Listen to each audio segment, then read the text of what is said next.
10ನೇ ತರಗತಿ ಕನ್ನಡ ಪದ್ಯಭಾಗ 2 ಹಕ್ಕಿ ಹಾರುತ್ತಿದೆ ನೋಡುತ್ತೀರಾ LBA ಪ್ರಶ್ನೋತ್ತರಗಳು. ಪ್ರಶ್ನೆ 1 ಕೆಳಗಿನ ಪ್ರಶ್ನೆಗಳಿಗೆ ಅಥವಾ ಅಪೂರ್ಣ ಹೇಳಿಕೆಗಳಿಗೆ 4 ಆಯ್ಕೆಗಳನ್ನು ನೀಡಲಾಗಿದೆ. ಅವುಗಳಲ್ಲಿ ಸೂಕ್ತವಾದ ಉತ್ತರವನ್ನು ಆರಿಸಿ ಕ್ರಮಾಕ್ಷರದೊಂದಿಗೆ ಬರೆಯಿರಿ. 1. ಬೇಗನೆ ಪದವು ಈ ಅವ್ಯಯಕ್ಕೆ ಉದಾಹರಣೆಯಾಗಿದೆ. ಸರಿಯಾದ ಆಯ್ಕೆ ಈ ಸಾಮಾನ್ಯಾರ್ಥಕ ವ್ಯಯ. 2. ಹಲವು ವಸ್ತುಗಳಲ್ಲಿ ಒಂದನ್ನು ನಿಶ್ಚಯವಾಗಿ ಹೇಳುವ ಸಂದರ್ಭದಲ್ಲಿ ಈ ಅವ್ಯಯವನ್ನು ಬಳಸಲಾಗುವುದು. ಸರಿಯಾದ ಆಯ್ಕೆ ಡಿ ಅವತರಣಾರ್ಥಕ ವ್ಯಯ. 3. ಸಾಕು ಪದವು ಈ ಅವ್ಯಯಕ್ಕೆ ಉದಾಹರಣೆಯಾಗಿದೆ. ಸರಿಯಾದ ಆಯ್ಕೆ ಡಿ ಕ್ರಿಯಾರ್ಥಕ ವ್ಯಯ. 4. ಅವರೇ ಪದವು ಈ ಅವ್ಯಯಕ್ಕೆ ಉದಾಹರಣೆಯಾಗಿದೆ. ಸರಿಯಾದ ಆಯ್ಕೆ ಡಿ ಅವತರಣಾರ್ಥಕ ವ್ಯಯ. 5. ರೊಯ್ಯನೆ ಸುಯ್ಯನೆ ಪದಗಳು ಈ ಅವ್ಯಯಕ್ಕೆ ಉದಾಹರಣೆಯಾಗಿದೆ. ಸರಿಯಾದ ಆಯ್ಕೆ ಬಿ ಅನುಕರಣಾ ವ್ಯಯ. 6. ಯಾವುದಾದರೊಂದು ಕ್ರಿಯೆ ನಡೆದ ರೀತಿಯನ್ನು ಹೇಳುವ ಅವ್ಯಯಗಳನ್ನು ಹೀಗೆನ್ನುವರು. ಸರಿಯಾದ ಆಯ್ಕೆ ಎ ಸಮಾನಾರ್ಥಕ ವ್ಯಯ. 7. ಧಗಧಗ ಪದವು ಈ ಅವ್ಯಯಕ್ಕೆ ಸೇರಿದೆ. ಸರಿಯಾದ ಆಯ್ಕೆ ಬಿ ಅನುಕರಣಾ ವ್ಯಯ. 8. ಕ್ರಿಯಾರ್ಥಕ ವ್ಯಯಕ್ಕೆ ಉದಾಹರಣೆಯಾದ ಪದವಿದು. ಸರಿಯಾದ ಆಯ್ಕೆ ಎ ಉಂಟು. 9. ಸೊಗಸಾಗಿ ಪದವು ಅವ್ಯಯದ ಈ ಗುಂಪಿಗೆ ಸೇರಿದೆ. ಸರಿಯಾದ ಆಯ್ಕೆ ಬಿ ಸಾಮಾನ್ಯಾರ್ಥಕ ವ್ಯಯ. 10. ನೀನೇ ಪದವು ಈ ಅವ್ಯಯಕ್ಕೆ ಸೇರಿದೆ. ಸರಿಯಾದ ಆಯ್ಕೆ ಎ ಅವತರಣಾರ್ಥಕ ವ್ಯಯ. 2. ಕೆಳಗಿನವುಗಳಲ್ಲಿ ಮೊದಲ 2 ಪದಗಳಿಗಿರುವ ಸಂಬಂಧದಂತೆ ಮೂರನೇ ಪದಕ್ಕೆ ಸರಿಹೊಂದುವ ಸಂಪತ್ತಿ ಪದವನ್ನು ಬರೆಯಿರಿ. 11. ಅಥವಾ ಸಂಬಂಧಾರ್ಥಕ ವ್ಯಯ ಚಟ ಚಟ ಅನುಕರಣಾ ವ್ಯಯ. 12. ತರುವಾಯ ಸಾಮಾನ್ಯಾರ್ಥಕ ವ್ಯಯ ಉಂಟು ಕ್ರಿಯಾರ್ಥಕ ವ್ಯಯ. 13. ಸುಮ್ಮನೆ ಸಾಮಾನ್ಯಾರ್ಥಕ ವ್ಯಯ ಸರಸರನೆ ಅನುಕರಣಾ ವ್ಯಯ.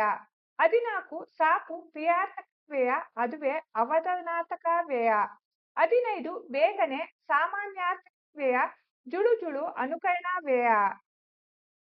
ಮುಖ್ಯ ಪ್ರಶ್ನೆ ಕೆಳಗಿನ ಪ್ರತಿಯೊಂದು ಪ್ರಶ್ನೆಗಳಿಗೆ ಒಂದೊಂದು ವಾಕ್ಯದಲ್ಲಿ ಉತ್ತರ ಬರೆಯಿರಿ. ಪ್ರಶ್ನೆ 16. ಹಕ್ಕಿ ಯಾವ ವೇಗದಲ್ಲಿ ಹಾರುತ್ತಿದೆ? ಉತ್ತರ ಕಣ್ಣು ತೆರೆದು ರೆಪ್ಪೆ ಮುಚ್ಚುವುದರೊಳಗೆ ಗಾವುದ ರೀತಿಯಲ್ಲಿ ವೇಗವಾಗಿ ಹಾರುತ್ತಿದೆ. ಪ್ರಶ್ನೆ ಸಂಖ್ಯೆ 17. ಹಕ್ಕಿಯ ಗರಿಯಲ್ಲಿ ಯಾವ ಬಣ್ಣಗಳಿವೆ? ಉತ್ತರ ಹಕ್ಕಿಯ ಗರಿಯಲ್ಲಿ ಬಿಳಿಬಳೆ ಬಣ್ಣಗಳಿವೆ. ಪ್ರಶ್ನೆ 18. ಹಕ್ಕಿಯ ಕಣ್ಣುಗಳು ಯಾವುವು? ಉತ್ತರ ಸೂರ್ಯ ಚಂದ್ರರು ಹಕ್ಕಿಯ ಕಣ್ಣುಗಳಾಗಿವೆ. ಪ್ರಶ್ನೆ 19. ಹಕ್ಕಿಯು ಯಾರ ನೆತ್ತಿಯನ್ನು ಕುಕ್ಕಿದೆ? ಉತ್ತರ ಹಕ್ಕಿಯು ಸಾರ್ವಭೌಮರ ನೆತ್ತಿಯನ್ನು ಕುಕ್ಕಿದೆ. ಪ್ರಶ್ನೆ 20. ಹಕ್ಕಿಯು ಯಾರನ್ನು ಅರಸಿದೆ? ಉತ್ತರ ಹಕ್ಕಿಯು ಹೊಸಕಾಲದ ಹಸುಮಕ್ಕಳನ್ನು ಅರಸಿದೆ. ಪ್ರಶ್ನೆ 21. ಹಕ್ಕಿಯು ಯಾವುದರ ಸಂಕೇತವಾಗಿದೆ? ಉತ್ತರ ಹಕ್ಕಿಯು ಕಾಲಪಕ್ಷಿಯ ಸಂಕೇತವಾಗಿದೆ. ಪ್ರಶ್ನೆ 22. ಹಕ್ಕಿಯ ಚುಂಚಗಳು ಎಲ್ಲಿಯವರೆಗೂ ಚಾಚಿವೆ? ಉತ್ತರ ಹಕ್ಕಿಯ ಚುಂಚಗಳು ದಿಗ್ಮಂಡಲ ಅಂಚಿನ ಆಚೆಯವರೆಗೂ ಚಾಚಿದೆ. ಪ್ರಶ್ನೆ 23. ಹಕ್ಕಿಯು ಎಲ್ಲಿಯ ನೀರನ್ನು ಹೀರಿದೆ? ಉತ್ತರ ಹಕ್ಕಿಯು ಚಂದ್ರಲೋಕದಲ್ಲಿನ ನೀರನ್ನು ಹೀರಿದೆ. ಪ್ರಶ್ನೆ 24. ಕವಿ ಯಾವುದನ್ನು ಹಳ್ಳಿಗೆ ಹೋಲಿಸಿದ್ದಾರೆ? ಉತ್ತರ ಕವಿ ಶುಕ್ರ ಗ್ರಹವನ್ನು ಹಳ್ಳಿಗೆ ಹೋಲಿಸಿದ್ದಾರೆ. ಪ್ರಶ್ನೆ 25. ಹಕ್ಕಿಯು ಯಾವುದನ್ನು ಒಡೆಯಲು ಹೊಂಚು ಹಾಕಿ ನಿಂತಿದೆ? ಉತ್ತರ ಹಕ್ಕಿಯು ಬ್ರಹ್ಮಾಂಡವನ್ನು ಒಡೆಯಲು ಹೊಂಚು ಹಾಕಿ ನಿಂತಿದೆ. ಮುಖ್ಯ ಪ್ರಶ್ನೆ 3. ಕೆಳಗಿನ ಪ್ರತಿಯೊಂದು ಪ್ರಶ್ನೆಗಳಿಗೆ 3 ಅಥವಾ 4 ವಾಕ್ಯಗಳಲ್ಲಿ ಉತ್ತರ ಬರೆಯಿರಿ. ಪ್ರಶ್ನೆ 26. ಹಕ್ಕಿಯ ಹಾರಾಟವನ್ನು ಆಕಾಶಕ್ಕೆ ಹೇಗೆ ಹೋಲಿಸಿದ್ದಾರೆ? ಉತ್ತರ ಕಾಲವೆಂಬ ಹಕ್ಕಿಯು ಆಕಾಶ ಮೋಡ ಭೂಮಂಡಲಗಳ ಎಲ್ಲಾ ಬಣ್ಣಗಳನ್ನು ಸಮನಾಗಿ ಆವರಿಸಿಕೊಂಡಿದೆ. ಆಕಾಶದಲ್ಲಿ ಮುಗಿಲಿಗೆ ರೆಕ್ಕೆಗಳೊಡೆದವೋ ಎಂಬಂತೆ ಆಕಾಶದಲ್ಲಿ ಮಿನುಗುತ್ತಿರುವ ಚುಕ್ಕೆಗಳ ಮಾಲೆಗಳನ್ನು ಕೊರಳಿಗೆ ಸಿಕ್ಕಿಸಿಕೊಂಡು ಆಕಾಶದಲ್ಲಿ ಬೆಳಗುತ್ತಿರುವ ಸೂರ್ಯ ಚಂದ್ರರನ್ನು ಕಣ್ಣುಗಳನ್ನಾಗಿ ಮಾಡಿಕೊಂಡು ಅನಂತನೆಡೆಗೆ ಹಾರಿ ಹೋಗುತ್ತಿದೆ ಎಂದು ಹಕ್ಕಿಯ ಹಾರಾಟವನ್ನು ಆಕಾಶಕ್ಕೆ ಹೋಲಿಸಿದ್ದಾರೆ. ಪ್ರಶ್ನೆ 27. ಹೊಸಕಾಲದ ಹಸುಮಕ್ಕಳನ್ನು ಹಕ್ಕಿ ಹೇಗೆ ಅರಸಿದೆ? ಉತ್ತರ ಕಾಲವು ಯುಗಗಳ ಹಣೆಬರಹವನ್ನು ಅಳಿಸಿ ಹಾಕಿ ಹೊಸತನವನ್ನು ಹೊಸ ಹಣೆಬರಹವನ್ನು ಬರೆದು ಎಲ್ಲರಿಗೂ ಬದಲಾವಣೆಯಾಗುವ ಒಳ್ಳೆಯ ಭಾಗವನ್ನು ತೆರೆದುಕೊಟ್ಟಿದೆ. ಹಾಗೆಯೇ ರೆಕ್ಕೆ ಬೀಸುತ್ತಾ ಮೇಲಕ್ಕೆ ಹಾರುತ್ತಾ ಈ ಹೊಸಗಾಲದ ಹಸುಮಕ್ಕಳಿಗೆ ಹೊಸ ಚೈತನ್ಯವನ್ನು ನೀಡುತ್ತಾ ಉತ್ತಮ ಭವಿಷ್ಯಕ್ಕಾಗಿ ಹರಸಿದೆ. ಪ್ರಶ್ನೆ 28. ಅಕ್ಕಿಯು ಯಾವ ಮೇರೆ ಮೀರಿ ನೀರನ್ನು ಹೀರಿದೆ? ಉತ್ತರ: ಕಾಲದ ಅಕ್ಕಿಯು ಬೆಳ್ಳಿ ಚುಕ್ಕಿ ಎಂದು ಕರೆಯಲ್ಪಡುವ ಶುಕ್ರ ಗ್ರಹವೆಂಬ ಹಳ್ಳಿಯ ಮೇರೆಯನ್ನು ಮೀರಿ ಹಾರಿ ಹೋಗುತ್ತಿದೆ. ತಿಂಗಳೂರು ಎಂದರೆ ಚಂದ್ರಲೋಕ. ಈ ಚಂದ್ರಲೋಕಕ್ಕೆ ಅಕ್ಕಿ ಏರಿ ನೀರಿನ ಸೆಲೆಯನ್ನು ಹುಡುಕಿ ಅದನ್ನು ಹೀರುತ್ತಾ ಸಂತೋಷವಾಗಿ ಆಡುತ್ತಿದೆ. ಮುಖ್ಯಪ್ರಶ್ನೆ 4. ಕೆಳಗಿನ ಕವಿಯ ಜನ್ಮಸ್ಥಳ, ಕಾಲ, ಕೃತಿ ಮತ್ತು ಪ್ರಶಸ್ತಿಗಳನ್ನು ಕುರಿತು ವಾಕ್ಯ ರೂಪದಲ್ಲಿ ಬರೆಯಿರಿ. ಕೃತಿಕಾರರ ಪರಿಚಯ. ದ. ರಾ ಬೇಂದ್ರೆ. ಅಂಬಿಕಾತನಯ ದತ್ತ ಎಂಬ ಕಾವ್ಯನಾಮದಿಂದ ಪ್ರಸಿದ್ಧರಾಗಿರುವ ದತ್ತಾತ್ರೇಯ ರಾಮಚಂದ್ರ ಬೇಂದ್ರೆಯವರು ಸಾಮಾನ್ಯ ಶತ 1896ರಲ್ಲಿ ಧಾರವಾಡದಲ್ಲಿ ಜನಿಸಿದರು. ಶ್ರೀಯುತರು ಗರಿ, ಕೃಷ್ಣಕುಮಾರಿ, ನಗೆಯ ಹೊಗೆ, ಅರಳು ಮರಳು, ನಾಲ್ಕು ತಂತಿ, ನಾದಲೀಲೆ, ವೇದದೂತ, ಗಂಧಾವತರಣ, ಸೂರ್ಯಪಾನ, ಸಾಹಿತ್ಯದ ವಿರಾಟ್ ಸ್ವರೂಪ ಮೊದಲಾದ ಪ್ರಮುಖ ಕೃತಿಗಳನ್ನು ರಚಿಸಿದ್ದಾರೆ. ಇವರಿಗೆ ಕೇಂದ್ರ ಸಾಹಿತ್ಯ ಅಕಾಡೆಮಿ ಪ್ರಶಸ್ತಿ, ಭಾರತೀಯ ಜ್ಞಾನಪೀಠ ಪ್ರಶಸ್ತಿ ಹಾಗೂ ಪದ್ಮಶ್ರೀ ಪುರಸ್ಕಾರಗಳು ಲಭಿಸಿವೆ. ಮುಖ್ಯ ಪ್ರಶ್ನೆ 5. ಕೆಳಗಿನ ವಾಕ್ಯದಲ್ಲಿರುವ ಅಲಂಕಾರವನ್ನು ಹೆಸರಿಸಿ ಲಕ್ಷಣ ಬರೆದು ಸಮನ್ವಯಗೊಳಿಸಿ. 30. ಭೀಮ ದುರ್ಯೋಧನರು ಮದಗಜಗಳಂತೆ ಹೋರಾಡಿದರು. ಅಲಂಕಾರ ಹೆಸರು ಉಪಮಾಲಂಕಾರ. ಲಕ್ಷಣ: ಎರಡು ವಸ್ತುಗಳಿಗೆ ಪರಸ್ಪರ ಇರುವ ಹೋಲಿಕೆಯನ್ನು ಹೇಳುವುದೇ ಉಪಮಾಲಂಕಾರ. ಸಮನ್ವಯ: ಉಪಮೇಯ ಭೀಮ ದುರ್ಯೋಧನರು, ಉಪಮಾನ ಮದಗಜಗಳು. ಉಪಮಾವಾಚಕ ಅಂತೆ ಸಮಾನ ಧರ್ಮ ಹೋರಾಡುವುದು. ವಿವರಣೆ: ಇಲ್ಲಿ ಉಪಮೇಯವಾದ ಭೀಮ ದುರ್ಯೋಧನರನ್ನು ಉಪಮಾನವಾದ ಮದಗಜಗಳಿಗೆ ಹೋಲಿಸಲಾಗಿದೆ. ಅಂತೆ ಎಂಬ ಉಪಮಾವಾಚಕ ಪದವಿದ್ದು ಹೋರಾಡುವುದು ಎಂಬ ಸಮಾನ ಧರ್ಮ ಇರುವುದರಿಂದ ಇದು ಉಪಮಾಲಂಕಾರದ ಲಕ್ಷ್ಯವಾಗಿದೆ. 31. ಮದವೇರಿದ ಮರ್ಕಟನಂತೆ. ಅಲಂಕಾರದ ಹೆಸರು ಉಪಮಾಲಂಕಾರ. ಲಕ್ಷಣ: ಎರಡು ವಸ್ತುಗಳಿಗೆ ಪರಸ್ಪರ ಇರುವ ಹೋಲಿಕೆಯನ್ನು ಹೇಳುವುದೇ ಉಪಮಾಲಂಕಾರ. ಸಮನ್ವಯ: ಉಪಮೇಯ ಸ್ಪಷ್ಟವಾಗಿಲ್ಲ. ಉಪಮಾನ ಮದವೇರಿದ ಮರ್ಕಟ. ಉಪಮಾವಾಚಕ ಅಂತೆ ಸಮಾನ ಧರ್ಮ ಸ್ಪಷ್ಟವಾಗಿಲ್ಲ.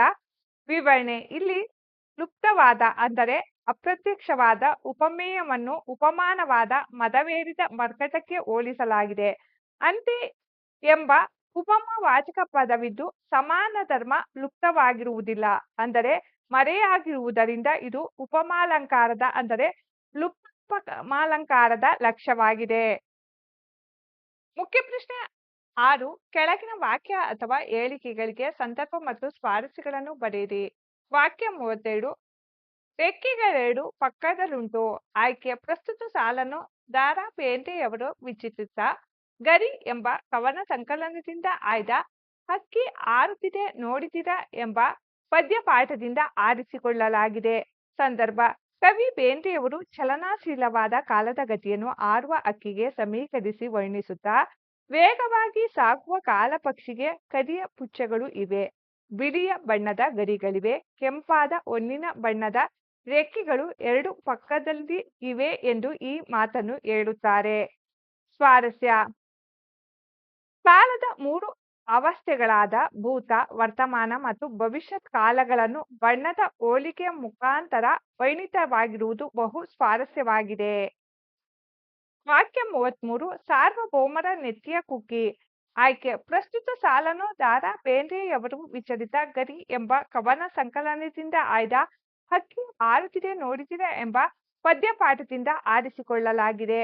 ಸಂದರ್ಭ: ಕವಿ ಬೇಂದ್ರೆಯವರು ಚಲನಶೀಲವಾದ ಕಾಲದ ಗತಿಯನ್ನು ಹಾರುವ ಹಕ್ಕಿಗೆ ಸಮೀಕರಿಸಿ ವರ್ಣಿಸುತ್ತಾ, ಕಾಲಪಕ್ಷಿಯು ತನ್ನ ಪಯಣದಲ್ಲಿ ಅನೇಕ ಸಣ್ಣ ಸಣ್ಣ ರಾಜ ಮನೆತನಗಳನ್ನು ಹಾಗೂ ದೊಡ್ಡ ದೊಡ್ಡ ಸಾಮ್ರಾಜ್ಯಗಳನ್ನು ಕಟ್ಟಿ ಅವುಗಳ ಪ್ರಗತಿ ಮತ್ತು ವಿನಾಶಕ್ಕೆ ಕಾರಣವಾಗಿದೆ. ಅಲ್ಲದೆ ಗತಕಾಲದ ಭೂಮಂಡಲದ ಮೇಲೆ ಸಾರ್ವಭೌಮರೆಂದು ಮೆರೆಯುತ್ತಿದ್ದ ಸಾಮ್ರಾಟರ ನೆತ್ತಿಯನ್ನು ಕುಕ್ಕಿ ಅವರ ಅಹಂಕಾರವನ್ನು ಮೆಟ್ಟಿ ನಿಂತಿದೆ ಎಂದು ಹೇಳುವಾಗ ಈ ಮಾತು ಬಂದಿದೆ. ಸ್ವಾರಸ್ಯ: ಕಾಲದ ಗತಿಯಲ್ಲಿ ವೈಭವದಿಂದ ಅಹಂಕಾರದಿಂದ ಮೆರೆದ ಸಾರ್ವಭೌಮರೆಲ್ಲರೂ ನಾಮಾವಶೇಷವಾಗಿದ್ದಾರೆ ಎಂಬುದು ಈ ಮಾತಿನಲ್ಲಿ ಸ್ವಾರಸ್ಯಪೂರ್ಣವಾಗಿ ವ್ಯಕ್ತವಾಗಿದೆ. ವಾಕ್ಯ 34. ಬಲ್ಲರು ಯಾರ ಹಾಕಿದ ವಂಚ. ಆಯ್ಕೆ: ಪ್ರಸ್ತುತ ಸಾಲನ್ನು ದ. ರಾ ಬೇಂದ್ರೆಯವರು ವಿಚಲಿತ ಗರಿ ಎಂಬ ಕವನ ಸಂಕಲನದಿಂದ ಆಯ್ದ ಹಕ್ಕಿ ಹಾರುತ್ತಿದೆ ನೋಡಿದಿರಾ ಎಂಬ ಪದ್ಯಪಾಠದಿಂದ ಆರಿಸಿಕೊಳ್ಳಲಾಗಿದೆ. ಸಂದರ್ಭ ಕವಿ ಬೇಂದ್ರೆಯವರು ಚಲನಾಶೀಲವಾದ ಕಾಲದ ಗತಿಯನ್ನು ಹಾರುವ ಹಕ್ಕಿಗೆ ಸಮೀಕರಿಸಿ ವರ್ಣಿಸುತ್ತಾ ವಿಶ್ವದ ಅನಂತ ದಿಕ್ಕುಗಳ ಅಂಚನ್ನು ಕಾಲದ ಪಕ್ಷಿಯು ಮೆಟ್ಟಿದೆ. ಇಷ್ಟೇ ಅಲ್ಲ, ಈ ಅನಂತತೆಯ ಆಚೆಯು ಕಾಲಪಕ್ಷಿಯು ಮನೋಗತ ಅರ್ಥವಾಗುವುದು ಅಸಾಧ್ಯವಾಗುವುದು ಎಂದು ಹೇಳುವ ಸಂದರ್ಭದಲ್ಲಿ ಈ ಮಾತನ್ನು ಹೇಳುತ್ತಾರೆ. ಸ್ವಾರಸ್ಯ ಕಾಲಪಕ್ಷಿಯು ಸೃಷ್ಟಿಕರ್ತನ ಬ್ರಹ್ಮಾಂಡವನ್ನೇ ಒಡೆಯುವ ಸಂಚು ಹಾಗೂ ಹೊಸ ಸೃಷ್ಟಿಯ ನಿರ್ಮಾಣದ ಬೆರಗು ಈ ಮಾತಿನಲ್ಲಿ ಸ್ವಾರಸ್ಯಪೂರ್ಣವಾಗಿ ವ್ಯಕ್ತಗೊಂಡಿದೆ. ವಾಕ್ಯ 35 ಹೊಸಕಾಲದ ಹಸುಮಕ್ಕಳ ಅರಸಿ. ಆಯ್ಕೆ ಪ್ರಸ್ತುತ ಸಾಲನ್ನು ದಾರಾ ಬೇಂದ್ರೆಯವರು ವಿಚಲಿತ ಗರಿ ಎಂಬ ಕವನ ಸಂಕಲನದಿಂದ ಆಯ್ದ ಅಕ್ಕಿ ಹಾರುತ್ತಿದೆ ನೋಡಿದಿರಾ ಎಂಬ ಪದ್ಯಪಾಠದಿಂದ ಆರಿಸಿಕೊಳ್ಳಲಾಗಿದೆ. ಸಂದರ್ಭ ಕವಿ ಬೇಂದ್ರೆಯವರು ಚಲನಾಶೀಲವಾದ ಕಾಲದ ಗತಿಯನ್ನು ಹಾರುವ ಹಕ್ಕಿಗೆ ಸಮೀಕರಿಸಿ ವರ್ಣಿಸುತ್ತಾ ಕಾಲಪಕ್ಷಿಯು ತನ್ನ ರೆಕ್ಕೆಗಳನ್ನು ಬೀಸುವ ಮೂಲಕ ಭೂಮಂಡಲದ ಮೇಲಿನ ಜೀವಿಗಳಿಗೆ ಚೈತನ್ಯ ನೀಡಿ ಹೊಸ ಪೀಳಿಗೆಯ ಮಕ್ಕಳ ಉತ್ತಮ ಭವಿಷ್ಯಕ್ಕಾಗಿ ಶುಭ ಹಾರೈಸುತ್ತಿದೆ ಎಂದು ಈ ಮಾತನ್ನು ಹೇಳುತ್ತಾರೆ. ಸ್ವಾರಸ್ಯ ಕಾಲಪಕ್ಷಿಯು ಯುಗಯುಗದಲ್ಲೂ ಜನರಿಗೊಂದು ಚೈತನ್ಯವನ್ನು ತುಂಬಿ ಮುಂದಿನ ಜನಾಂಗವನ್ನು ಅರಸುತ್ತಿದೆ ಎಂಬುದು ಈ ಮಾತಿನಲ್ಲಿ ಸ್ವಾರಸ್ಯಪೂರ್ಣವಾಗಿ ವ್ಯಕ್ತಗೊಂಡಿದೆ. ವಾಕ್ಯ 36 ಮಂಗಳ ಲೋಕದ ಅಂಗಳ ಕೇರಿ. ಆಯ್ಕೆ ಪ್ರಸ್ತುತ ಸಾಲನ್ನು ದಾರಾ ಬೇಂದ್ರೆಯವರು ವಿಚಲಿತ ಗರಿ ಎಂಬ ಕವನ ಸಂಕಲನದಿಂದ ಆಯ್ದ ಅಕ್ಕಿ ಹಾರುತ್ತಿದೆ ನೋಡಿದಿರಾ ಎಂಬ ಪದ್ಯಪಾಠದಿಂದ ಆರಿಸಿಕೊಳ್ಳಲಾಗಿದೆ. ಸಂದರ್ಭ ಓಟದಲ್ಲಿ ಬೆಳ್ಳಿ ಅಂದರೆ ಶುಕ್ರ ಗ್ರಹವು ಮನುಷ್ಯನಿಗೆ ಕೇವಲ ಹಳ್ಳಿಯಾಗಬಹುದು, ಚಂದ್ರಲೋಕವು ಬರೀ ಊರಾಗಬಹುದು ಹಾಗೂ ಮಂಗಳ ಲೋಕವು ಭೂಮಿಗೆ ಬರೀ ಅಂಗಳವಾಗಬಹುದು. ಈ ಆಕಾಶಕಾಯಗಳು ಮಾನವನಿಗೆ ಆಡಲು ಹಾಡಲು ಹಾಗೂ ಹಾರಾಡಲು ಅಂಗಳ ಆಗಬಹುದು ಎಂದು ತಿಳಿಸುವ ಸಂದರ್ಭದಲ್ಲಿ ಈ ಮಾತನ್ನು ಹೇಳುತ್ತಾರೆ. ಸ್ವಾರಸ್ಯ ಮಾನವನು ಭೂಮಿಯಿಂದ ಇತರ ಗ್ರಹ ಉಪಗ್ರಹಗಳಿಗೆ ಸಂಚರಿಸಬಹುದಾದ ದಾರ್ಶನಿಕ ಮುನ್ನೋಟ ಮಾನವ ಪ್ರಪಂಚದಲ್ಲಾಗುವ ವೈಜ್ಞಾನಿಕ ವೈಚಿತ್ರ್ಯ ವಿಸ್ಮಯದ ಸ್ವಾರಸ್ಯವು ಈ ಮಾತಿನಲ್ಲಿ ಸ್ಪಷ್ಟವಾಗಿ ವ್ಯಕ್ತಗೊಂಡಿದೆ. ವಾಕ್ಯ 37 ತಿಂಗಳು ನೂರಿನ ನೀರನ್ನು ಹೀರಿ. ಆಯ್ಕೆ ಪ್ರಸ್ತುತ ಸಾಲನ್ನು ದಾರಾ ಬೇಂದ್ರೆಯವರು ವಿಚಲಿತ ಗರಿ ಎಂಬ ಕವನ ಸಂಕಲನದಿಂದ ಆಯ್ದ ಅಕ್ಕಿ ಹಾರುತ್ತಿದೆ ನೋಡಿದಿರಾ ಎಂಬ ಪದ್ಯಪಾಠದಿಂದ ಆರಿಸಿಕೊಳ್ಳಲಾಗಿದೆ. ಸಂದರ್ಭ ನಿರಂತರವಾಗಿ ಚಲಿಸುತ್ತಿರುವ ಕಾಲವೆಂಬ ಅಕ್ಕಿಯು ಶುಕ್ರ ಗ್ರಹವೆಂಬ ಬೆಳ್ಳಿಯ ಹಳ್ಳಿಯ ಮೇರೆಯನ್ನು ಮೀರಿ ಹಾರುತ್ತಿದೆ. ಚಂದ್ರಲೋಕದ ಅಂಗಳಕ್ಕೂ ಹಾರಿದ್ದಲ್ಲದೆ ಮಂಗಳ ಅಂಗಳಕ್ಕೆ ಕಾಲಿಟ್ಟು ತಾನು ಆಡಲು ಹಾರಾಡಲು ಹೊರಟಿದೆ ಎಂದು ಹೇಳುವ ಸಂದರ್ಭದಲ್ಲಿ ಈ ಮೇಲಿನ ಮಾತು ಬಂದಿದೆ. ಸ್ವಾರಸ್ಯ ಮಾನವ ವೈಜ್ಞಾನಿಕ ಕ್ರಾಂತಿ ಬೆಳವಣಿಗೆಗಳು ಹಾಗೂ ಶುಕ್ರ ಚಂದ್ರ ಮಂಗಳ ಗ್ರಹಗಳಿಗೆ ಮಾನವ ಹೋಗಬಹುದಾದ ಸಾಧ್ಯತೆಗಳು ಇಲ್ಲಿ ಸ್ವಾರಸ್ಯಪೂರ್ಣವಾಗಿ ವ್ಯಕ್ತಗೊಂಡಿದೆ. ವಾಕ್ಯ 38 ರೆಕ್ಕೆ ಬೀಸುತ್ತಾ ಚೇತನಗೊಳಿಸಿ. ಆಯ್ಕೆ ಪ್ರಸ್ತುತ ಸಾಲನ್ನು ದಾರಾ ಬೇಂದ್ರೆಯವರು ವಿಚಲಿತ ಗರಿ ಎಂಬ ಕವನ ಸಂಕಲನದಿಂದ ಆಯ್ದ ಅಕ್ಕಿ ಹಾರುತ್ತಿದೆ ನೋಡಿದಿರಾ ಎಂಬ ಪದ್ಯಪಾಠದಿಂದ ಆರಿಸಿಕೊಳ್ಳಲಾಗಿದೆ. ಸಂದರ್ಭ ಕಾಲಪಕ್ಷಿಯು ಯುಗಯುಗಗಳ ಆಗು ಹೋಗುಗಳನ್ನು ಹಿಂದಕ್ಕೆ ತಳ್ಳುತ್ತಾ ಹೊಸ ಮನ್ವಂತರಗಳ ಪರಿವರ್ತನೆಗೆ ಪ್ರಗತಿಗೆ ಕಾರಣವಾಗಿದೆ. ಅದು ತನ್ನ ಹಗಲು ರಾತ್ರಿಗಳೆಂಬ ರೆಕ್ಕೆಗಳನ್ನು ಬೀಸುತ್ತಾ ಭೂಮಿಯ ಮೇಲಿನ ಜೀವರಾಶಿಗಳಿಗೆ ಚೈತನ್ಯ ನೀಡಿ ಮುಂದಿನ ಜನಾಂಗದ ಮಕ್ಕಳನ್ನು ಅರಸಿ ಉತ್ತಮ ಭವಿಷ್ಯಕ್ಕೆ ಶುಭ ಹಾರೈಸುತ್ತಿದೆ ಎಂದು ಕವಿ ಹೇಳುವ ಸಂದರ್ಭವಾಗಿದೆ. ಸ್ವಾರಸ್ಯ ಪರಿವರ್ತನೆ ಜಗದ ನಿಯಮ ಎಂಬಂತೆ ಯುಗಯುಗಗಳು ಕಳೆದರೂ ಮುಂದಿನ ಪೀಳಿಗೆಗೆ ಚೈತನ್ಯವನ್ನು ತುಂಬಿ ಉತ್ತಮ ಭವಿಷ್ಯಕ್ಕೆ ಕಾಲಪಕ್ಷಿಯು ಶುಭವನ್ನು ಹಾರೈಸುತ್ತಿರುವುದು ಇಲ್ಲಿ ಸ್ವಾರಸ್ಯವಾಗಿ ಮೂಡಿಬಂದಿದೆ. ವಾಕ್ಯ 39 ತೇಲಿಸಿ ಮುಳುಗಿಸಿ ಕಂಡ ಖಂಡಗಳ. ಆಯ್ಕೆ ಪ್ರಸ್ತುತ ಸಾಲನ್ನು ದಾರಾ ಬೇಂದ್ರೆಯವರು ವಿಚಲಿತ ಗರಿ ಎಂಬ ಕವನ ಸಂಕಲನದಿಂದ ಆಯ್ದ ಅಕ್ಕಿ ಹಾರುತ್ತಿದೆ ನೋಡಿದಿರಾ ಎಂಬ ಪದ್ಯಪಾಠದಿಂದ ಆರಿಸಿಕೊಳ್ಳಲಾಗಿದೆ.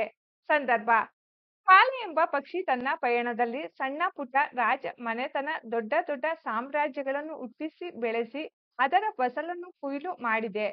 ಸಣ್ಣ ದೊಡ್ಡ ಕೋಟೆ ಕೊತ್ತಲಗಳನ್ನು ನಾಶಪಡಿಸಿ ಕಂಡ ಖಂಡಗಳನ್ನು ತೇಲಿಸಿ ಮುಳುಗಿಸಿದೆ. ತಾನೇ ಸಾರ್ವಭೌಮ ಎಂದು ಮೆರೆಯುತ್ತಿದ್ದವರ ನೆತ್ತಿಯನ್ನು ಕುಕ್ಕಿದೆ ಎಂದು ಹೇಳುವ ಸಂದರ್ಭದಲ್ಲಿ ಈ ಮಾತು ಬಂದಿದೆ. ಸ್ವಾರಸ್ಯ ನಿಸರ್ಗದ ಹೊಂದಾಣಿಕೆಯಂತೆ ಕಾಲ ಉರುಳುತ್ತದೆ ಎಷ್ಟೇ ಪ್ರಭಾವಶಾಲಿಯಾದರೂ ಕಾಲಚಕ್ರದ ಮುಂದೆ ಎಲ್ಲರೂ ತಲೆಬಾಗಲೇಬೇಕು. ಎಷ್ಟೇ ದೊಡ್ಡ ವ್ಯಕ್ತಿಯಾಗಲಿ, ಸಾಮ್ರಾಜ್ಯವಾಗಲಿ, ಜಗತ್ತಿನಲ್ಲಿ ಯಾವುದೂ ಶಾಶ್ವತವಲ್ಲ ಎಂಬುದು ಸ್ವಾರಸ್ಯಪೂರ್ಣವಾಗಿ ವ್ಯಕ್ತವಾಗಿದೆ. ಮುಖ್ಯ ಪ್ರಶ್ನೆ 2. ಕೆಳಗಿನ ಪದ್ಯಭಾಗವನ್ನು ಪೂರ್ಣಗೊಳಿಸಿ ಬರೆಯಿರಿ. ಪದ್ಯಭಾಗ: ನೀಲ ಮೇಘಮಂಡಲ ಸಮಬಣ್ಣ, ಮುಗಿಲಿಗೆ ರೆಕ್ಕೆಗಳೊಡೆದವೋ ಅಣ್ಣ, ಚುಕ್ಕೆಯ ಮಾಲೆ ಸಿಕ್ಕಿಸಿಕೊಂಡು ಸೂರ್ಯ ಚಂದ್ರರನ್ನು ಮಾಡಿದೆ ಕಣ್ಣ, ಹಕ್ಕಿ ಹಾರುತ್ತಿದೆ ನೋಡಿದಿರಾ, ಅಥವಾ ಯುಗ ಯುಗಗಳ ಹಣೆಬರವ ಒರೆಸಿ, ಮನ್ವಂತರದ ಭಾಗ್ಯವ ತೆರೆಸಿ, ರೆಕ್ಕೆ ಬೀಸುತ್ತ ಚೇತನಗೊಳಿಸಿ, ಹೊಸಕಾಲದ ಹಸುಮಕ್ಕಳ ಅರಸಿ, ಹಕ್ಕಿ ಹಾರುತ್ತಿದೆ ನೋಡಿದಿರಾ. ಮುಖ್ಯ ಪ್ರಶ್ನೆ 8. ಕೆಳಗಿನ ಪದ್ಯಭಾಗವನ್ನು ಓದಿ ಅರ್ಥ ಮಾಡಿಕೊಂಡು ಅಡಕವಾಗಿರುವ ಮೌಲ್ಯವನ್ನಾಧರಿಸಿ ಸಾರಾಂಶ ಬರೆಯಿರಿ. ಪದ್ಯಭಾಗ: ಇರುಳಿದವು ದಿನ ದಿನ ಬೆಳಗ್ಗೆ, ಸುತ್ತಮುತ್ತಲು ಮೇಲಕ್ಕೆ ಕೆಳಗೆ, ಗಾವುದ ಮುಂದೆ, ಎವೆ ತೆರೆದಿಕ್ಕುವ ಹೊತ್ತಿನ ಒಳಗೆ, ಹಕ್ಕಿ ಹಾರುತ್ತಿದೆ ನೋಡಿದಿರಾ. ಸಾರಾಂಶ: ಬೇಂದ್ರೆಯವರು ಪ್ರಸ್ತುತ ಕವನದಲ್ಲಿ ಕಾಲದ ಗತಿಯನ್ನು ಹಾರುವ ಹಕ್ಕಿಯೊಂದಿಗೆ ಸಮೀಕರಿಸಿ ನೋಡುವ ಪ್ರಯತ್ನ ಮಾಡಿದ್ದಾರೆ. ಕವಿ ಬೇಂದ್ರೆಯವರ ಕಲ್ಪನಾ ಅಗಾಧವಾದುದು. ಕಾಲಪಕ್ಷಿಯ ವರ್ಣನೆ ಹಾಗೂ ಅದರ ಕಾರ್ಯಸೂಚಿಯನ್ನು ಬೇಂದ್ರೆಯವರು ಎಣೆದ ಪರಿಯನ್ನು ನೋಡಿದರೆ ಅವರ ಕಲ್ಪನಾ ಸಾಮರ್ಥ್ಯದ ಅರಿವಾಗುವುದು. ಇಂತಹ ಅಪಾರವಾದ ಕಲ್ಪನೆಯನ್ನು ಅತ್ಯಂತ ವ್ಯವಸ್ಥಿತವಾಗಿ ಎಣೆಯುತ್ತಾ ಪ್ರಸ್ತುತ ಕವನದ ಹೊಳಪನ್ನು ಕಾಯ್ದುಕೊಂಡಿರುವುದು ಸೋಜಿಗವೆನಿಸುತ್ತದೆ. ಇರುಳು ಅಳಿದು ದಿನ ದಿನ ಬೆಳಿಗ್ಗೆ ಎನ್ನುವುದು ಕಾಲಮಾನದ ಪುನರಾವರ್ತನೆಯಾಗಿದೆ. ಕಾಲವು ಚಲನಾಶೀಲವಾದುದು ಮತ್ತು ಅದು ವಿಶ್ವವ್ಯಾಪಿಯಾದುದು. ಈ ಕಾಲಪಕ್ಷಿಯು ಕೇವಲ ಗತಿಶೀಲವಾಗದೆ ಪ್ರಗತಿಶೀಲವೂ ಆಗಿದೆ ಎನ್ನುತ್ತಾರೆ ಕವಿ ಬೇಂದ್ರೆ. ಗಾವುದ ದೂರವನ್ನು ಸಂಚರಿಸಲು ಈ ಪಕ್ಷಿಗೆ ಬೇಕಾಗುವ ಸಮಯ ಮಾತ್ರ ಎವೆ ತೆರೆದಿಕ್ಕುವ ಹೊತ್ತು, ಅಂದರೆ ನಿಮಿಷ ಮಾತ್ರ. ಅತಿ ಚಿಕ್ಕ ಕಾಲಮಾನದಲ್ಲಿ ಕೇವಲ ಕಣ್ಣು ಮಿಟುಕಿಸುವ ಸಮಯದಲ್ಲಿ ಈ ಕಾಲಪಕ್ಷಿಯು ಗಾವುದ ದೂರ ಕ್ರಮಿಸಬಲ್ಲದು. ಬೇಂದ್ರೆಯವರು ಪರಿಚಯಿಸುವ ಕಾಲಪಕ್ಷಿ ಕೇವಲ ಸಮಯ ಪಕ್ಷಿಯಲ್ಲ, ಅದು ವಿಶ್ವವನ್ನೇ ತನ್ನ ಚಲನೆಯಲ್ಲಿ ಬದಲಾಯಿಸುವ ಬೃಹತ್ ಚೈತನ್ಯ ಪಕ್ಷಿ. ಇಂತಹ ಪಕ್ಷಿಯನ್ನು ನೀವು ನೋಡಿದ್ದೀರಾ ಎಂದು ಸದ್ಗುರುಯನ್ನು ಪ್ರಶ್ನಿಸುತ್ತಾರೆ. ವರಕವಿ ಬೇಂದ್ರೆ ಹೀಗೆ ಮೊದಲಾದ ನುಡಿಯಲ್ಲಿಯೇ ಕಾಲಪಕ್ಷಿಯನ್ನು ಪರಿಚಯಿಸುವ ವಿಧಾನ ತುಂಬಾ ಸ್ವಾರಸ್ಯಕರವಾಗಿದೆ. ಕಲ್ಪನೆಯಂತೆ ಕಾಣುವ ಪದ್ಯದಲ್ಲಿ ವಾಸ್ತವತೆಯನ್ನು ಹಿಡಿದಿಡುವ, ಚಮತ್ಕಾರಿಕವಾಗಿ ಬಳಸುವ ಬೇಂದ್ರೆಯ ಪ್ರತಿಭೆಯ ರಸಸ್ವಾದನೆಯ ಮೌಲ್ಯವನ್ನು ಇಲ್ಲಿ ಕಾಣಬಹುದು. ಪದ್ಯಭಾಗ: ಕರಿ ನರೆ ಬಣ್ಣದ ಪುಕ್ಕಗಳುಂಟು, ಬಿಳಿ ಒಳೆ ಬಣ್ಣದ ಗರಿಗರಿಗಳುಂಟು, ಕೆನ್ನನೆ ಹೊನ್ನನೆ ಬಣ್ಣಗಳ ರೆಕ್ಕೆಗಳೆರಡು ಪಕ್ಕದಲ್ಲುಂಟು, ಹಕ್ಕಿ ಹಾರುತ್ತಿದೆ ನೋಡಿದಿರಾ. ಸಾರಾಂಶ: ಬೇಂದ್ರೆಯವರು ಪ್ರಸ್ತುತ ಕವನದಲ್ಲಿ ಕಾಲದ ಗತಿಯನ್ನು ಹಾರುವ ಹಕ್ಕಿಯೊಂದಿಗೆ ಸಮೀಕರಿಸಿ ನೋಡುವ ಪ್ರಯತ್ನ ಮಾಡಿದ್ದಾರೆ. ಕವಿ ಬೇಂದ್ರೆಯವರ ಕಲ್ಪನೆ ಅಗಾಧವಾದುದು. ಕಾಲಪಕ್ಷಿಯ ವರ್ಣನೆ ಹಾಗೂ ಅದರ ಕಾರ್ಯಸೂಚಿಯನ್ನು ಬೇಂದ್ರೆಯವರು ಎಣೆದ ಪರಿಯನ್ನು ನೋಡಿದರೆ ಅವರ ಕಲ್ಪನಾ ಸಾಮರ್ಥ್ಯದ ಅರಿವಾಗುವುದು. ಇಂತಹ ಅಪಾರವಾದ ಕಲ್ಪನೆಯನ್ನು ಅತ್ಯಂತ ವ್ಯವಸ್ಥಿತವಾಗಿ ಎಣೆಯುತ್ತಾ ಪ್ರಸ್ತುತ ಕವನದ ಹೊಳಪನ್ನು ಕಾಯ್ದುಕೊಂಡಿರುವುದು ಸೋಜಿಗವೆನಿಸುತ್ತದೆ. ಕವಿ ಬೇಂದ್ರೆಯವರು ಇಲ್ಲಿ ಚೈತನ್ಯರೂಪಿ ಕಾಲಪಕ್ಷಿಯ ಭೌತಿಕ ವಿವರಗಳನ್ನು ಈ ನುಡಿಯಲ್ಲಿ ವಿವರಿಸಿದ್ದಾರೆ. ಪುಚ್ಚ ಅಂದರೆ ಅದು ಪಕ್ಷಿಯ ಬಾಲ, ಇದು ಹಿಂದಿರುತ್ತದೆ, ಇದು ಭೂತಕಾಲ, ಆದುದರಿಂದ ಇದರ ಬಣ್ಣ ಕರಿ. ಇನ್ನು ಕಣ್ಣಿಗೆ ಕಾಣುತ್ತಿರುವ ಹೊಳೆಯುತ್ತಿರುವ ಗರಿಯ ಬಣ್ಣ ಬಿಳಿ, ಆದುದರಿಂದ ಇದು ವರ್ತಮಾನ ಕಾಲ. ನಮ್ಮ ಮುಂದೆ ಕಾಣುತ್ತಿರುವುದು ಭವಿಷ್ಯತ್ ಕಾಲ, ಇದು ಉದಯಿಸುತ್ತಿರುವ ಸೂರ್ಯನಂತೆ ಕೆಂಪಾಗಿ ಬಂಗಾರದ ಬಣ್ಣದ್ದಾಗಿರುತ್ತದೆ. ಈ ಮೂರು ಕಾಲಗಳು ಚಲನೆಯ ಅಂಶಗಳು. ಇಂತಹ ಒಂದು ಬೃಹತ್ ಪಕ್ಷಿ ನೀವು ನೋಡಿದ್ದೀರಾ ಎಂದು ಸದ್ಗುರುಯರನ್ನು ವರಕವಿ ಬೇಂದ್ರೆ ಪ್ರಶ್ನಿಸುತ್ತಾರೆ. ಹೀಗೆ ಪ್ರಸ್ತುತ ನುಡಿಯಲ್ಲಿ ಬೇಂದ್ರೆಯವರು ಕಾಲವು ಚಲನಾಶೀಲವಾದುದು ಎಂಬುದನ್ನು ವಿವರಿಸಿದ್ದಾರೆ. ಚಲನಾಶೀಲತೆ ಜೀವಂತಿಕೆ ಗುಣ. ನಿಸರ್ಗದ ಹೊಂದಾಣಿಕೆಯಂತೆ ಕಾಲ ಉರುಳುತ್ತದೆ, ಅದಕ್ಕೆ ತಡೆ ಎಂಬುದಿಲ್ಲ, ಅದಕ್ಕೆ ಹೊಂದಿಕೊಳ್ಳಬೇಕು ಎಂದು ಕಾಲದ ಮೂರು ಅವಸ್ಥೆಗಳನ್ನು ಬಣ್ಣಗಳ ಹೋಲಿಕೆಯ ಮುಖಾಂತರ ಬಹು ಸ್ವಾರಸ್ಯಯುತ ಮತ್ತು ಮೌಲ್ಯಯುತವಾಗಿ ವರ್ಣಿಸಿದ್ದಾರೆ. ಪದ್ಯಭಾಗ: ನೀಲ ಮೇಘಮಂಡಲ ಸಮಬಣ್ಣ, ಮುಗಿಲಿಗೆ ರೆಕ್ಕೆಗಳೊಡೆದವೋ ಅಣ್ಣ, ಚಿಕ್ಕೆಗಳೆಯ ಮಾಲೆಯ ಸಿಕ್ಕಿಸಿಕೊಂಡು ಸೂರ್ಯ ಚಂದ್ರನನ್ನು ಮಾಡಿದೆ ಕಣ್ಣ, ಅಕ್ಕಿ ಆಡುತ್ತಿದೆ ನೋಡಿದಿರಾ. ಸಾರಾಂಶ: ಬೇಂದ್ರೆಯವರು ಪ್ರಸ್ತುತ ಕವನದಲ್ಲಿ ಕಾಲದ ಗತಿಯನ್ನು ಆಡುವ ಅಕ್ಕಿಯೊಂದಿಗೆ ಸಮೀಕರಿಸಿ ನೋಡುವ ಪ್ರಯತ್ನ ಮಾಡಿದ್ದಾರೆ. ಕವಿ ಬೇಂದ್ರೆಯವರ ಕಲ್ಪನೆ ಅಗಾಧವಾದುದು. ಕಾಲಪಕ್ಷಿಯ ವರ್ಣನೆ ಹಾಗೂ ಅದರ ಕಾರ್ಯಸೂಚಿಯನ್ನು ಬೇಂದ್ರೆಯವರು ಎಣೆದ ಪರಿಯನ್ನು ನೋಡಿದರೆ ಅವರ ಕಲ್ಪನೆಯ ಸಾಮರ್ಥ್ಯದ ಅರಿವಾಗುವುದು.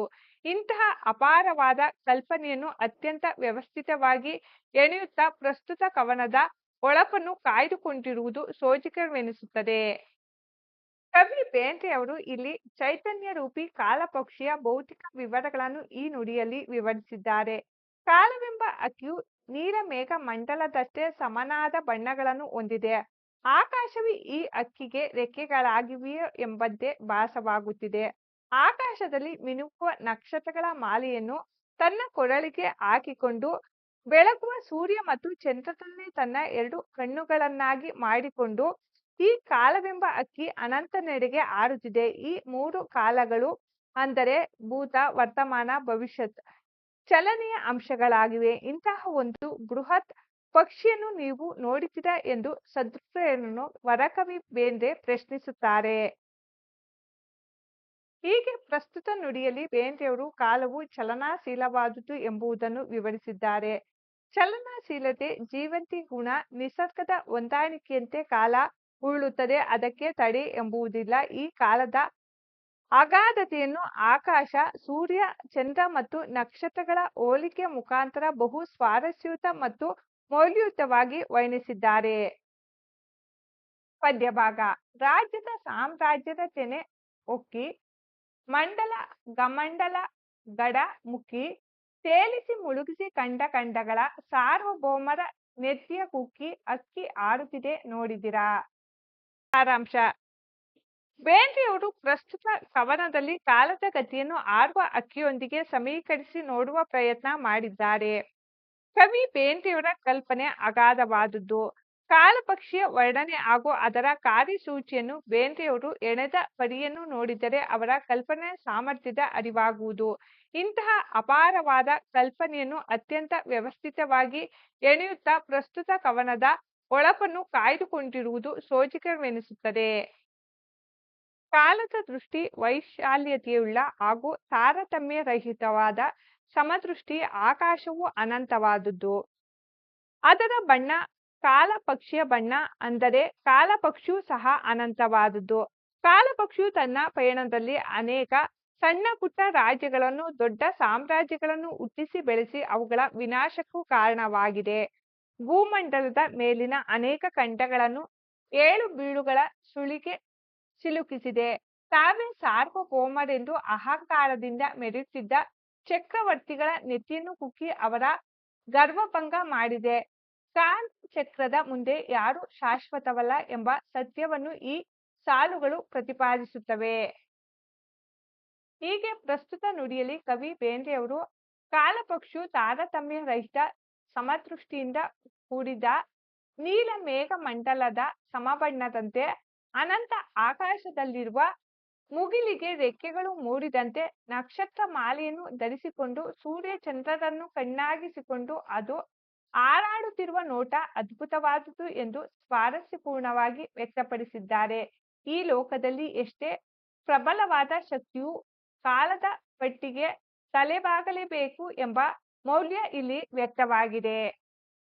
ಪದ್ಯಭಾಗ: ಯುಗ ಯುಗಗಳ ಹಣೆ ಬರವ ಒರೆಸಿ, ಮನ್ವಂತರಗಳ ಭಾಗ್ಯವ ತೆರೆಸಿ, ರೆಕ್ಕೆಯ ಬೀಸುತ್ತ ಚೇತನಗೊಳಿಸಿ, ಹೊಸ ಕಾಲದ ಹಸುಮಕ್ಕಳನ್ನು ಅರಸಿ, ಅಕ್ಕಿ ಆಡುತ್ತಿದೆ ನೋಡಿದಿರಾ. ಸಾರಾಂಶ: ಬೇಂದ್ರೆಯವರು ಪ್ರಸ್ತುತ ಕವನದಲ್ಲಿ ಕಾಲದ ಗತಿಯನ್ನು ಆಡುವ ಅಕ್ಕಿಯೊಂದಿಗೆ ಸಮೀಕರಿಸಿ ನೋಡುವ ಪ್ರಯತ್ನ ಮಾಡಿದ್ದಾರೆ. ಕವಿ ಬೇಂದ್ರೆಯವರ ಕಲ್ಪನೆ ಅಗಾಧವಾದುದು. ಕಾಲಪಕ್ಷಿಯ ವರ್ಣನೆ ಹಾಗೂ ಅದರ ಕಾರ್ಯಸೂಚಿಯನ್ನು ಬೇಂದ್ರೆಯವರು ಎಣೆದ ಪರಿಯನ್ನು ನೋಡಿದರೆ ಅವರ ಕಲ್ಪನೆಯ ಸಾಮರ್ಥ್ಯದ ಅರಿವಾಗುವುದು. ಇಂತಹ ಅಪಾರವಾದ ಕಲ್ಪನೆಯನ್ನು ಅತ್ಯಂತ ವ್ಯವಸ್ಥಿತವಾಗಿ ಎಣೆಯುತ್ತಾ ಪ್ರಸ್ತುತ ಕವನದ ಹೊಳಪನ್ನು ಕಾಯ್ದುಕೊಂಡಿರುವುದು ಸೋಜಿಗವೆನಿಸುತ್ತದೆ. ಕಾಲ ಪಕ್ಷಿಯು ಯುಗ ಯುಗಗಳ ಆಗು ಹೋಗುಗಳನ್ನು ಹಿಂದಕ್ಕೆ ತಳ್ಳುತ್ತಾ ಹಳೆಯ ಹಣೆ ಬರಹಗಳನ್ನು ಅಳಿಸಿ ಹಾಕಿ ಹೊಸ ಮನ್ವಂತರದ ಪರಿವರ್ತನೆಗೆ ಮತ್ತು ಪ್ರಗತಿಗೆ ಕಾರಣವಾಗಿದೆ.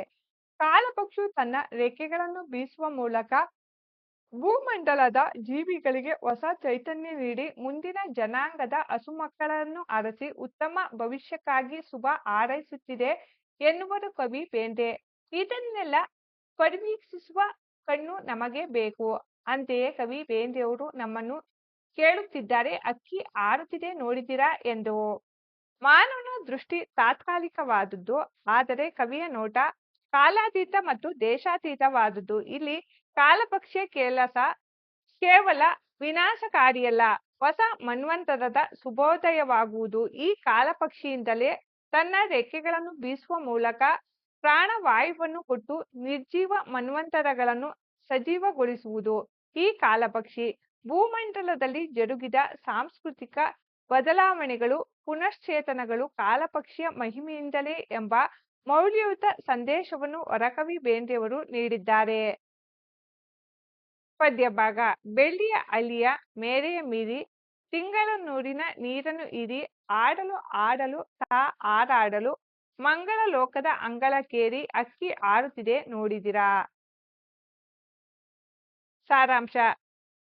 ಬೇಂದ್ರೆಯವರು ಪ್ರಸ್ತುತ ಕವನದಲ್ಲಿ ಕಾಲದ ಗತಿಯನ್ನು ಹಾರುವ ಹಕ್ಕಿಯೊಂದಿಗೆ ಸಮೀಕರಿಸಿ ನೋಡುವ ಪ್ರಯತ್ನ ಮಾಡಿದ್ದಾರೆ. ಕವಿ ಬೇಂದ್ರೆಯವರ ಕಲ್ಪನೆ ಅಗಾಧವಾದುದು. ಕಾಲಪಕ್ಷಿಯ ವರ್ಣನೆ ಹಾಗೂ ಅದರ ಕಾರ್ಯಸೂಚಿಯನ್ನು ಬೇಂದ್ರೆಯವರು ಎಣೆದ ಪರಿಯನ್ನು ನೋಡಿದರೆ ಅವರ ಕಲ್ಪನೆ ಸಾಮರ್ಥ್ಯದ ಅರಿವಾಗುವುದು. ಇಂತಹ ಅಪಾರವಾದ ಕಲ್ಪನೆಯನ್ನು ಅತ್ಯಂತ ವ್ಯವಸ್ಥಿತವಾಗಿ ಎಣೆಯುತ್ತಾ ಪ್ರಸ್ತುತ ಕವನದ ಹೊಳಪನ್ನು ಕಾಯ್ದುಕೊಂಡಿರುವುದು ಸೋಜಿಗವೆನಿಸುತ್ತದೆ. ಶುಕ್ರ, ಚಂದ್ರ, ಮಂಗಳ ಲೋಕದ ಸಂಚಾರವು ಕಾಲದ ಒಂದು ಭೌತಿಕ ಲಕ್ಷಣವಾಗಿದೆ. ಬ್ರಿಟಿಷರ ಸಾಮ್ರಾಜ್ಯಶಾಹಿಯಿಂದ ಪಾರಾಗುವ ಚಿಂತನೆಯ ಕಲ್ಪನೆ ಪಕ್ಷಿಯ ಹಾರಾಟವು ಇಲ್ಲಿನ ಇನ್ನೊಂದು ಲಕ್ಷಣ. ಕಾಲದ ಓಟದಲ್ಲಿ ಬೆಳ್ಳಿ ಅಂದರೆ ಶುಕ್ರ ಗ್ರಹವು ಮನುಷ್ಯನಿಗೆ ಕೇವಲ ಹಳ್ಳಿ ಆಗಬಹುದು, ಚಂದ್ರಲೋಕವು ಬರೀ ಊರಾಗಬಹುದು ಹಾಗೂ ಮಂಗಳ ಲೋಕವು ಭೂಮಿಗೆ ಬರೀ ಅಂಗಳವಾಗಬಹುದು. ಹೀಗೆ ಮಾನವನಿಗೆ ಈ ಆಕಾಶಕಾಯಗಳು ಆಡಲು ಮತ್ತು ಹಾರಾಡಲು ಅಂಗಳವಾಗಬಹುದು ಎಂಬ ದಾರ್ಶನಿಕ ನೋಟ ಇಲ್ಲಿದೆ. ಇಲ್ಲಿ ಮಂಗಳ ಲೋಕದ ಅಂಗಳಕ್ಕೆ ಮಾನವನು ಏರುವ ಸೂಚನೆಯನ್ನು ಸಾರಿದ ಕವನ ಇದಾಗಿದೆ ಎನ್ನುವುದು ಗಮನಾರ್ಹ.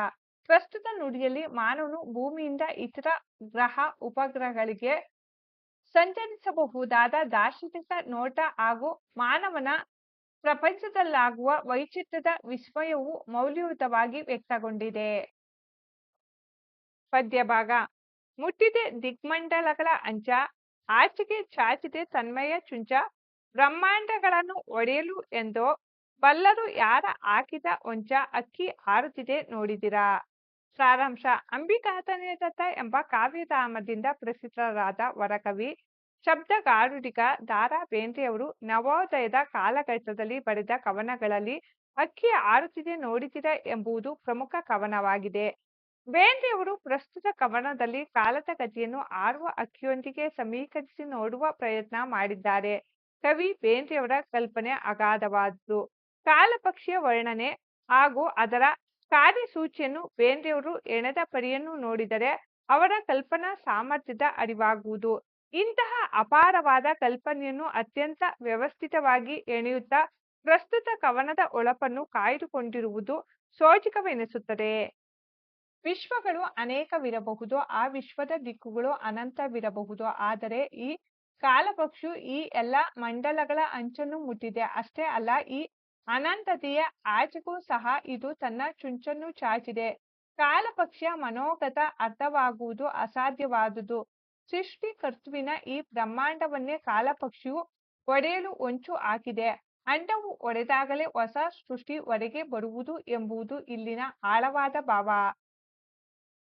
ಇಂತಹ ಪಕ್ಷಿ ಹಾರುತ್ತಿರುವುದನ್ನು ನೀವು ನೋಡಿದಿರಾ ಎನ್ನುವ ವರಕವಿಗೆ ಮಾತ್ರ ಈ ಕಾಣ್ಕೆ ಮತ್ತು ಈ ನೋಟ ಸಾಧ್ಯ. ಪ್ರಸ್ತುತ ಪದ್ಯವು ಶಂಕರಾಚಾರ್ಯರ ಹೇಳಿಕೆ ಮಾಯಾ ಕಲ್ಪಿತ ದೇಶ ಕಾಲ ಕಾಲಾನ, ಅಂದರೆ ದೇಶ ಮತ್ತು ಕಾಲ ಇವು ಕೇವಲ ಭ್ರಮೆ ಎಂಬುದನ್ನು ಪುಷ್ಟೀಕರಿಸುವಂತೆ ಅನಂತತೆಯ ಆಚೆಯು ಕಾಲಪಕ್ಷಿಯು ಮನೋಗತ ಅರ್ಥವಾಗುವುದು ಅಸಾಧ್ಯವಾದುದು ಎಂದು ಸಾರುತ್ತದೆ.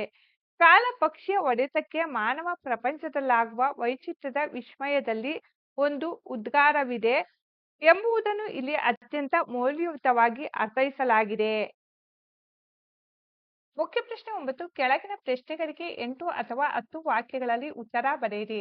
ಪ್ರಶ್ನೆ 48. ಅಕ್ಕಿಯನ್ನು ಕಾಲಗತಿಗೆ ಹೋಲಿಸುತ್ತಾ ಕವಿ ಹೇಳಿರುವ ಮಾತುಗಳ್ಯಾವುವು? ಉತ್ತರ: ಕವಿ ದ.ರಾ ಬೇಂದ್ರೆಯವರು ಚಲನಶೀಲವಾದ ಕಾಲದ ಗತಿಯನ್ನು ಹಾರುವ ಅಕ್ಕಿಗೆ ಸಮೀಕರಿಸಿ ವರ್ಣಿಸುತ್ತಾ, ಕಾಲ ರಾತ್ರಿ ಕಳೆದು ದಿನ ಬೆಳಕಾಗಿ ಹೀಗೆ ಪುನರಾವರ್ತನೆಯಾಗಿ ಮೇಲೆ ಕೆಳಗೆ ಸುತ್ತಮುತ್ತ ಕಣ್ಣು ತೆರೆದು ರೆಪ್ಪೆ ಮುಚ್ಚುವುದರೊಳಗೆ ಗಾವುದ ರೀತಿಯಲ್ಲಿ ವೇಗವಾಗಿ ಹಾರಿ ಹೋಗುತ್ತಿದೆ. ಇಂತಹ ಅಕ್ಕಿ ಹಾರಿ ಹೋಗುವುದಕ್ಕೆ ತಡೆಯಿಲ್ಲ. ಅಕ್ಕಿಯ ಪುಚ್ಚ ಗರಿ ರೆಕ್ಕೆಗಳನ್ನು ಭೂತ, ವರ್ತಮಾನ, ಭವಿಷ್ಯತ್ ಕಾಲಗಳಿಗೆ ಹೋಲಿಸಿದ್ದಾರೆ. ನೀಲ ಮೇಘ ಮಂಡಲಗಳ ಬಣ್ಣಗಳನ್ನು ಸಮನಾಗಿ ಆವರಿಸಿಕೊಂಡು ಸಮತೆಯನ್ನು ಕಾಣುತ್ತದೆ. ಮುಗಿಲಿಗೆ ರೆಕ್ಕೆಗಳೊಡೆದವು ಎಂಬಂತೆ ಅನಂತವಾಗಿ ಹಾರಿ ಹೋಗುತ್ತಿದೆ.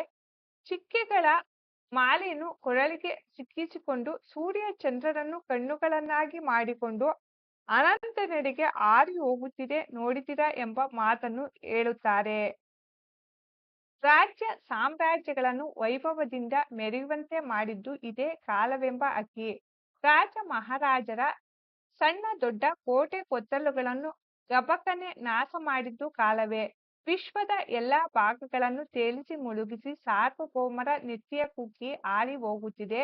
ಕಾಲವು ಯುಗ ಯುಗಗಳ ಹಣೆಬರಹವನ್ನು ಅಳಿಸಿ ಹಾಕಿ ಹೊಸತನದ ಭಾಗ್ಯವನ್ನು ತೆರೆದು ಕೊಟ್ಟಿದೆ. ಹೊಸಗಾಲದ ಹಸುಮಕ್ಕಳಿಗೆ ಹೊಸ ಚೈತನ್ಯವನ್ನು ನೀಡಿ ಉತ್ತಮ ಭವಿಷ್ಯಕ್ಕಾಗಿ ಹರಸಿದೆ. ಬೆಳ್ಳಿ ಚುಕ್ಕಿ ಎಂದು ಕರೆಯಲ್ಪಡುವ ಶುಕ್ರ ಗ್ರಹವೆಂಬ ಹಳ್ಳಿಯ ಮೇರೆಯನ್ನು ಮೀರಿ ಚಂದ್ರಲೋಕಕ್ಕೆ ಏರಿ ನೀರನ್ನು ಹುಡುಕಿ ಈರಿದೆ. ಮಂಗಳನ ಅಂಗಳಕ್ಕೆ ಹೋಗಿ ಸಂಶೋಧನೆ ಮಾಡುವ ಗುರಿಯನ್ನು ಹೊಂದಿದ್ದಾರೆ ಎಂಬ ಮಾತನ್ನು ಪರೋಕ್ಷವಾಗಿ ವ್ಯಕ್ತಪಡಿಸಿದ್ದಾರೆ. ದಶ ದಿಕ್ಕುಗಳ ತುತ್ತ ತುದಿಗೆ ಮುಟ್ಟಿ ಅದರ ಆಚೆಗೆ ತನ್ನ ಚುಂಚಗಳನ್ನು ಚಾಚಿದೆ. ಜಗತ್ತಿನ ಮೂಲವನ್ನು ಒಡೆಯಲು, ಪ್ರಪಂಚದ ವಿಸ್ಮಯವನ್ನು ಭೇದಿಸಲು ಎಂಬಂತೆ ಹೊಂಚು ಹಾಕಿದೆ ಎಂಬ ಮಾತನ್ನು ಹೇಳುತ್ತಾರೆ. ಪ್ರಶ್ನೆ 49. ನಿಸರ್ಗದತ್ತವಾದ ಕಾಲಚಕ್ರದ ಎದುರಿನಲ್ಲಿ ಎಲ್ಲರೂ ತಲೆಬಾಗಲೇಬೇಕು ಎಂಬುದನ್ನು ಅಕ್ಕಿ ಹಾರುವಿಕೆಯ ಸಹಜ ಕ್ರಿಯೆಯೊಂದಿಗೆ ಕವಿ ಹೇಳಿರುವ ಮಾತುಗಳನ್ನು ಸಂಗ್ರಹಿಸಿ ಬರೆಯಿರಿ. ಉತ್ತರ: ಬೇಂದ್ರೆಯವರು ಪ್ರಸ್ತುತ ಕವನದಲ್ಲಿ ಕಾಲದ ಗತಿಯನ್ನು ಹಾರುವ ಅಕ್ಕಿಯೊಂದಿಗೆ ಸಮೀಕರಿಸಿ ನೋಡುವ ಪ್ರಯತ್ನ ಮಾಡಿದ್ದಾರೆ. ಕವಿ ಬೇಂದ್ರೆಯವರ ಕಲ್ಪನೆ ಅಗಾಧವಾದುದು. ಕಾಲಪಕ್ಷಿಯ ವರ್ಣನೆ, ಅದರ ಕಾರ್ಯಸೂಚಿಯನ್ನು ಬೇಂದ್ರೆಯವರು ಹೆಣೆದ ಪರಿಯನ್ನು ನೋಡಿದರೆ ಅವರ ಕಲ್ಪನಾ ಸಾಮರ್ಥ್ಯ ಅರಿವಾಗುವುದು. ಕವಿ ದ.ರಾ ಬೇಂದ್ರೆಯವರು ಚಲನಶೀಲವಾದ ಕಾಲದ ಗತಿಯನ್ನು ಹಾರುವ ಅಕ್ಕಿಯೊಂದಿಗೆ ಸಮೀಕರಿಸಿ ವರ್ಣಿಸುತ್ತಾ, ಕಾಲ ರಾತ್ರಿ ಕಳೆದು ದಿನ ಬೆಳಕಾಗಿ ಹೀಗೆ ಪುನರಾವರ್ತನೆಯಾಗಿ ಮೇಲೆ ಕೆಳಗೆ ಸುತ್ತಮುತ್ತ ಕಣ್ತೆರೆದು ರೆಪ್ಪೆ ಮುಚ್ಚುವುದರೊಳಗೆ ಗಾವುದ ವೇಗದಲ್ಲಿ ಹಾರಿ ಹೋಗುತ್ತಿದೆ. ಇಂತಹ ಅಕ್ಕಿ ಹಾರಿ ಹೋಗುವುದಕ್ಕೆ ತಡೆಯಿಲ್ಲ. ಅಕ್ಕಿಯ ಪುಚ್ಚ ಗರಿ ರೆಕ್ಕೆಗಳನ್ನು ಭೂತ, ವರ್ತಮಾನ, ಭವಿಷ್ಯತ್ ಕಾಲಗಳಿಗೆ ಹೋಲಿಸಿದ್ದಾರೆ. ನೀಲ ಮೇಘ ಮಂಡಲಗಳ ಬಣ್ಣಗಳನ್ನು ಸಮನಾಗಿ ಆವರಿಸಿಕೊಂಡು ಸಮತೆಯನ್ನು ಕಾಣುತ್ತದೆ. ಮುಗಿಲಿಗೆ ರೆಕ್ಕೆಗಳೊಡೆದವು ಎಂಬಂತೆ ಅನಂತವಾಗಿ ಹಾರಿ ಹೋಗುತ್ತಿದೆ. ಚಿಕ್ಕೆಗಳ ಮಾಲೆಯನ್ನು ಕೊರಳಿಗೆ ಸಿಕ್ಕಿಸಿಕೊಂಡು ಸೂರ್ಯ ಚಂದ್ರರನ್ನು ಕಣ್ಣುಗಳನ್ನಾಗಿ ಮಾಡಿಕೊಂಡು ಅನಂತನೆಡೆಗೆ ಹಾರಿ ಹೋಗಿದೆ ನೋಡಿದಿರಾ ಎಂಬ ಮಾತನ್ನು ಹೇಳುತ್ತಾರೆ. ರಾಜ್ಯ ಸಾಮ್ರಾಜ್ಯಗಳನ್ನು ವೈಭವದಿಂದ ಮೆರೆಯುವಂತೆ ಮಾಡಿದ್ದು ಇದೇ ಕಾಲವೆಂಬ ಅಕ್ಕಿ. ರಾಜ ಮಹಾರಾಜರ ಸಣ್ಣ ದೊಡ್ಡ ಕೋಟೆ ಕೊತ್ತಲಗಳನ್ನು ನಾಶ ಮಾಡಿದ್ದು ಕಾಲವೇ. ವಿಶ್ವದ ಎಲ್ಲಾ ಭಾಗಗಳನ್ನು ತೇಲಿಸಿ ಮುಳುಗಿಸಿ ಸಾರ್ವಭೌಮರ ನೆತ್ತಿಯ ಕುಕ್ಕಿ ಹಾರಿ ಹೋಗಿದೆ. ಕಾಲವು ಯುಗ ಯುಗಗಳ ಹಣೆಬರಹವನ್ನು ಅಳಿಸಿ ಹಾಕಿ ಹೊಸತನದ ಭಾಗ್ಯವನ್ನು ತೆರೆದು ಕೊಟ್ಟಿದೆ. ಹೊಸಕಾಲದ ಹಸುಮಕ್ಕಳಿಗೆ ಹೊಸ ಚೈತನ್ಯವನ್ನು ನೀಡಿ ಉತ್ತಮ ಭವಿಷ್ಯಕ್ಕಾಗಿ ಹರಸಿದೆ. ಬೆಳ್ಳಿ ಚುಕ್ಕಿ ಎಂದು ಕರೆಯಲ್ಪಡುವ ಶುಕ್ರ ಗ್ರಹವೆಂಬ ಹಳ್ಳಿಯ ಮೇರೆಯನ್ನು ಮೀರಿ ಚಂದ್ರಲೋಕಕ್ಕೆ ಏರಿ ನೀರನ್ನು ಹುಡುಕಿ ಈರಿದೆ. ಮಂಗಳನ ಅಂಗಳಕ್ಕೆ ಹೋಗಿ ಸಂಶೋಧನೆ ಮಾಡುವ ಗುರಿಯನ್ನು ಹೊಂದಿದ್ದಾರೆ ಎಂಬ ಮಾತನ್ನು ಪರೋಕ್ಷವಾಗಿ ಅಭಿವ್ಯಕ್ತಪಡಿಸಿದ್ದಾರೆ. ದಶದಿಕ್ಕುಗಳ ತುದಿಗೆ ಮುಟ್ಟಿ ಅದರ ಆಚೆಗೆ ತನ್ನ ಚುಂಚಗಳನ್ನು ಚಾಚಿದೆ. ಜಗತ್ತಿನ ಮೂಲವನ್ನು ಒಡೆಯಲು ಪ್ರಪಂಚದ ವಿಸ್ಮಯವನ್ನು ಭೇದಿಸಲೋ ಎಂಬಂತೆ ಹೊಂಚು ಹಾಕಿದೆ ಎಂಬ ಮಾತನ್ನು ಹೇಳುತ್ತಾರೆ.